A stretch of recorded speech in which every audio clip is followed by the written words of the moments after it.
बोलो भारत माता की, भारत माता की।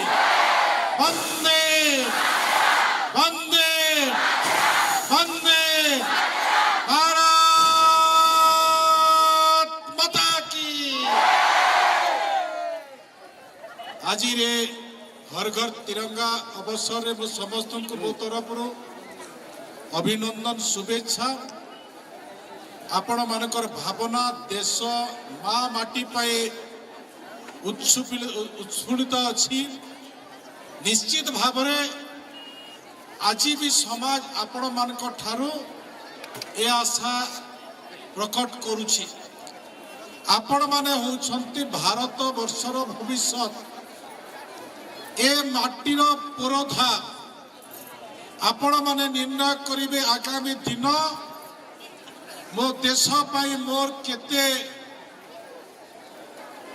मो पाखरु समय रहिबो, मो पाखरु व्यवस्था रहिबो, मो पाखरु आशा करुथुवा माँ माटीर संकल्प रहिबो। सेही दृष्टि नहीं ए हर घर तिरंगा कार्यक्रम 2021 मसीहा ठारू यशस्वी प्रधानमंत्री नरेंद्र मोदी भारत वर्षरे लोकंक उद्देश्य रे लोक जानिबे जे जातीयता बोध कौन, तिरंगा पताका कौन, किपरि लड़ाई करिथिले आम पूर्व पुरुष माने किपरि बलिदान देइथिले निजकु ए विषय जानिबार आवश्यकता अछि। आज मु आपण मानकु पुनर्बार धन्यवाद दउछि। आज एक मुहूर्त 1947 मसीहा अगस्त 15 तारीख दिन भारत वर्ष स्वाधीनता लाभ कला, किंतु 14 तारीख दिन भारत विभाजन होता।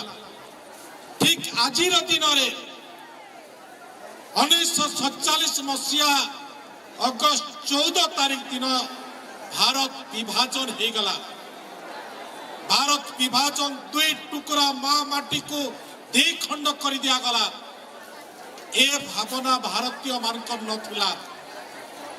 आमे 1857 देखिछु सिपाही विद्रोह इंग्रेज मानक को हटेबा पाई लोकंकर आग्रह, लोकंकर धन, लोकंकर समय लोक जेपरी भावरे देइथिले से माने चाहिथिले जे भारत वर्ष एक माँ एक भारत अखंड भारत होकर रहिबो, किंतु भारत वर्ष द्विखंड हो गला।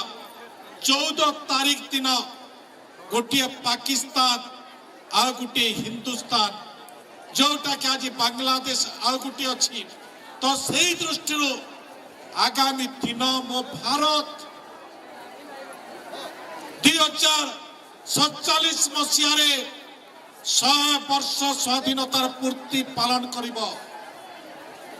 ए 100 वर्ष पूर्ति अवसर मोर युवक मो माटीर सुजोग्य संतान आगामी दिन नेतृत्व आपण मानक ठारू अपेक्षा करुछि। माँ माटी जामे विकसित राष्ट्र हवा संकल्प नेबा। जो भारत द्विखंड हो गला, सुजोग पड़िले भारत पुनर्बार खंड भारत हो निजक प्रतिष्ठित करवा ए प्रकार संकल्प नेबा। आज परिप्रेक्षी आज समय आपण मानकर आज ए तिरंगा हर घर तिरंगा घर घर तिरंगा ए कार्यक्रम संपूर्ण भाव सफल करिथिबारु मो ए माटीर समस्त सुपुत्र, समस्त अनुष्ठान, समस्त प्रशासनिक कर्मकर्ता, आज कलेक्टर अच्छी, आज आम गाँव एसपी अच्छा, आम डीएफओ अच्छा, बीडीओ सब कलेक्टर तहसीलदार समस्त प्रशासनिक अधिकारी अच्छा, समस्त को मो तरफ अशेष अशेष धन्यवाद कृतज्ञता जनाऊँ। धन्यवाद।